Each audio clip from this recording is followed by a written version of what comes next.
Olá, curiosos! O dólar é uma das moedas mais fortes do mundo, mas nem sempre foi assim. Vamos conhecer um pouco da sua história? Durante a segunda metade do século XIX, a libra esterlina gozava da primazia como moeda internacional. De todas as suas possíveis rivais, o dólar norte-americano parecia ser a moeda que tinha menos possibilidade de substituí-la. Os Estados Unidos eram um devedor internacional não muito confiável, que necessitava de um banco central e, inclusive, de um sistema monetário unificado. A preponderância do dólar só se impôs no século XX, depois de uma história longa e improvável que deu lugar finalmente à criação de um organismo bancário central, a Reserva Federal, e converteu o dólar em uma moeda nacional garantida pelo governo federal. Ao contrário dos sistemas monetários europeus, a Constituição dos Estados Unidos, adotada em 1789, nunca outorgou a exclusividade da emissão de moedas e notas ao governo federal.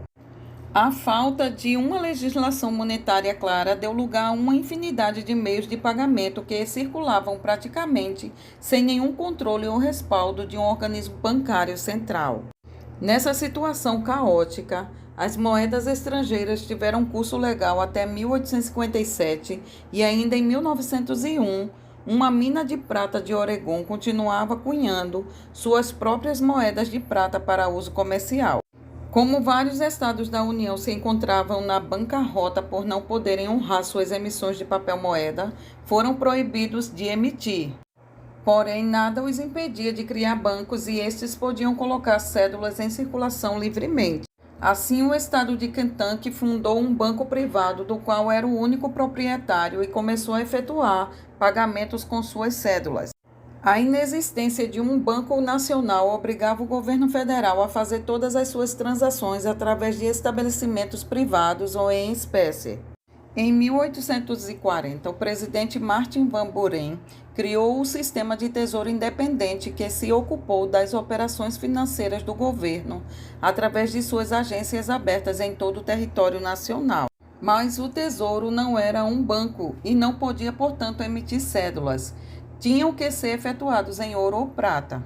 O Estado não podia custear desembolsos que ultrapassassem os impostos arrecadados, a não ser que recorresse à emissão de obrigações subscritas em ouro.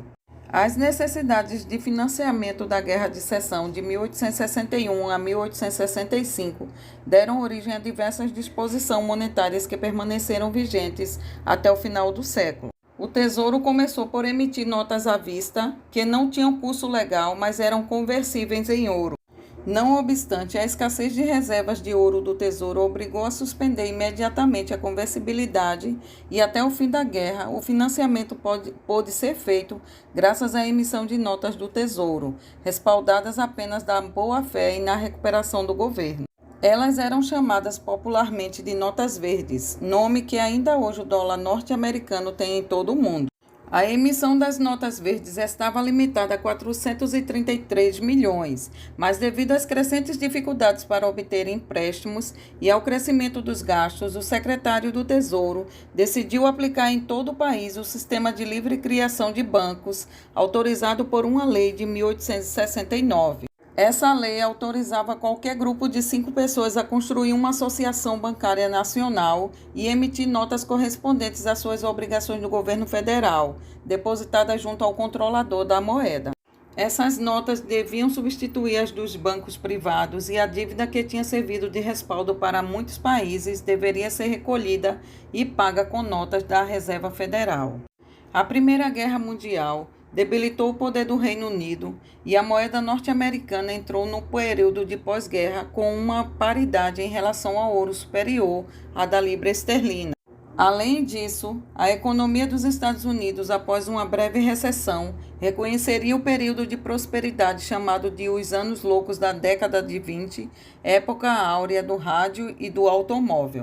O dólar tornou-se uma unidade monetária por decisão do Congresso dos Estados Unidos em 1785. Sua base era a piastra doleira da América Latina, cujo nome deriva do Daler, alemão. No sistema padrão ouro, que prevaleceu até a Primeira Guerra Mundial, as moedas definidas por um peso em ouro podiam ser convertidas livremente nesse metal. Os países que aderiam a esse sistema deveriam manter reservas de ouro suficientes para garantir a conversão de suas moedas. No sistema de padrão ouro de câmbio, as reservas consistem essencialmente em divisas que, por sua vez, podem ser convertidas em ouro. Atualmente, o dólar ocupa o lugar de moeda internacional, o que faz dele uma das moedas mais importantes do mundo. Mesmo que inicialmente ele não possuísse importância internacional e fosse visto com desconfiança por outros países, com a Segunda Guerra Mundial e o estabelecimento dos Estados Unidos como uma potência mundial, o dólar passou a ser reconhecido. Portanto, hoje ele é usado em reservas internacionais de bancos centrais ao redor do mundo, inclusive pelo Banco Central do Brasil. Por fim, ele é usado também como moeda padrão em mercados internacionais de commodity e como padrão de preços de empresas globalizadas. Gostou de saber sobre a história do dólar? Deixe nos comentários. Lembrando que essas informações foram retiradas de 2 sites, Mundo Vestibular e Investidor Sardinha. Obrigada por assistir e até a próxima!